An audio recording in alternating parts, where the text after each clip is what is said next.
to ask the nominee, Professor Abraham, that, Mr. Speaker, Mr. Chairman, he is one of the two people who have been reappointed to the cabinet to the same docket that they were serving previously, the last 2 years. I want to ask you a question, Professor, that what do you think makes you feel that you can serve in that docket again? Because why I'm asking that question is because if you look at what happened in the last 2 months in this country, the demonstrations and the kind of things that happened, in my view, you look like somebody who was lost. Your presence was not being felt. Your omnipresence was not being felt, if I may say so, because you could see abductions were happening, human rights abuses were happening, but the minister's voice was not being heard in that situation. What do you think, what makes you think that you can serve again in the same docket? But the next question is that you have also seen widely, you have been widely accused the last 2 months or the last 1 year that you've presided over human rights abuses from time you've been appointed CS till last month. Particularly what happened, for example, on 25th of July 2024, and also during the Azimio demonstrations last year. More than 75 Kenyans lost their lives. And last month also, more than 50 Kenyans lost their lives. So there's a feeling that the National Police response to protest is stuck in the old way of doing things. So the question is, to what extent do you think ministerial responsibility for the brutality meted on Kenyans by security organs? At what level do you think you can take responsibility for that? What new ways are you going now to do to stop that? So my question is, in spite of all these abuses that have happened, in spite of all the problems that Kenyans have encountered, what is this new idea that you will employ this time if you are approved by this House? Because one of the things we are looking at, Professor, Chairman, is the suitability of the person to hold that office. What makes you think you are suitable in spite of all those problems that you have encountered the last 2 months? Thank you, Chair. Professor, proceed. Thank you, Mr. Speaker, sir, and honorable members. I was in office for 21 months. 623 days. I can account for each and every day in office.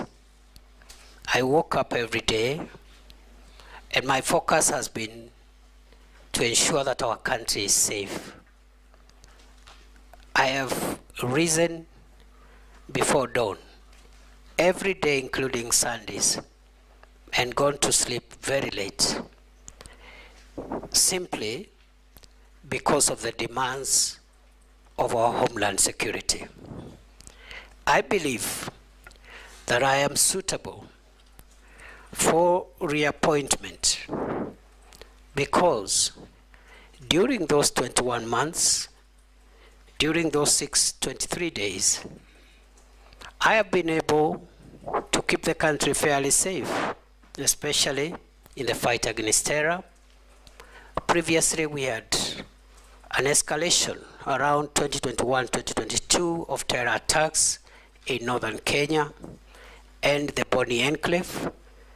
And in the past 2 years, approximately, we've had stability in northern Kenya and Lamu. I believe I am suitable, Honorable Speaker, because the crime of banditry has been reduced significantly, in my estimation, by more than 75%, even if pockets of insecurity continue to be experienced. And we do know where the gaps are and what needs to be done to even bring this problem to a complete end. Mr. Speaker, I have visited all the 47 counties, some of the counties numerous times. I've been to Lamu 21 times in 21 months. I've been to Samburu 8 times. I've been to Baringo 13 times. I've been to many other counties. And therefore, I have not been lazy. I've been diligent and I've conducted myself within the parameters of Article 73, which requires me to conduct myself in a manner that brings honor to the nation and dignity to the office I hold. I have worked with officers at the headquarters, but I've also sat down in numerous meetings to work with officers at regional, county, and sub-county levels to make sure that we share decision-making processes and decision implementation processes. I believe, Mr. Speaker, the question has been directed to the events of the recent weeks. And I want to respond as follows. That the reason that I didn't talk every day is because the events the Honorable Member is referring to were mainly operational issues. The work of the Minister, the Cabinet Secretary for Interior, as envisaged in Article 245 of the Constitution, is to give the organs of national security that fall under that ministry policy direction and policy guidance, and in particular because we are talking about the police. Mr. Speaker, the police is under independent command, Article 245, paragraph 2. There are only two people who can give the Inspector General of Police directives. First, the Cabinet Secretary for Interior, but only on policy issues. Number two, the the Director of Public Prosecutions in matters in investigations of criminal activities. Other than that, operational matters are handled by the command of the National Police Service, and therefore the Minister doesn't give operational directives. We have communicated the policy during my time in office, the policy of the Kenya Kwanza administration on policing, which includes zero tolerance on extrajudicial killings, zero tolerance on abuse of human rights, and restraints in the use of force. Limited only, the use of force being limited only to cases contemplated in the Constitution and the National Police Service Act and the schedule thereto in the defense of life of the officer or the life of the people of Kenya. Therefore, it is unfortunate that during a recent protests, we witnessed the death of 42 Kenyans. We also had injuries, 486 civilians and 385 police officers were injured. We had about 1,387 arrests. We had 54 police cars destroyed and 110 motor vehicles belonging to the people of Kenya also destroyed in those protests. And therefore, I want to submit as follows: that the operational responsibility of policing lies with the command of the National Police Service. It is my estimation that on a broader scale of things, generally, the police tried their best to protect the country against mobs of criminals, arsonists, and other dangerous people, including those who visited parliamentarians and other people. The police did their best.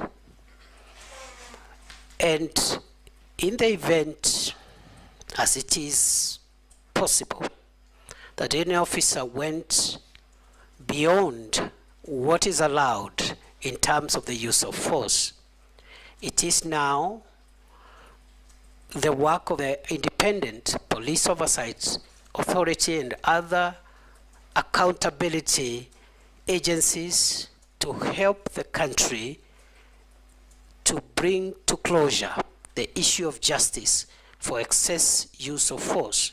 I want to submit as follows, Mr. Speaker, that even beyond the police having independent operational command, the issue of the use of firearms by a police officer is individual. If you read the National Police Service Act and the Schedule 6 to that Act, every police officer has individual responsibility on how they use firearms. You cannot, the Inspector General of Police will not be there to tell the police, the officer, shoot this one, don't shoot this one. There will be an operational order that will generally guide the police officer. So the accountability of the IG will be on the operational order, which is publicly available, whether that operational order met the constitutional threshold, but the use of force by individual officers is an individual responsibility issue. Other than that, I commend generally those officers who tried their best in very difficult circumstances to help the country come to terms with what happened, and hope and will see to it, if I am reappointed, that the accountability for those who violated the law is pursued conclusively. I submit.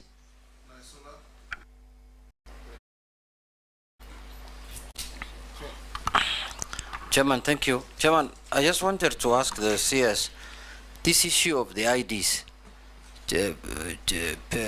Professor, you say the IDs will expire after 10 years. Have you put into consideration the vast areas, people like in North Turkana, how far they travel to get IDs? Because IDs are not like passport, they're essential documents that people must have all the time.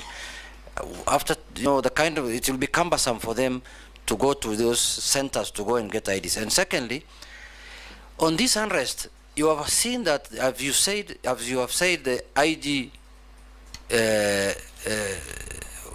resigned.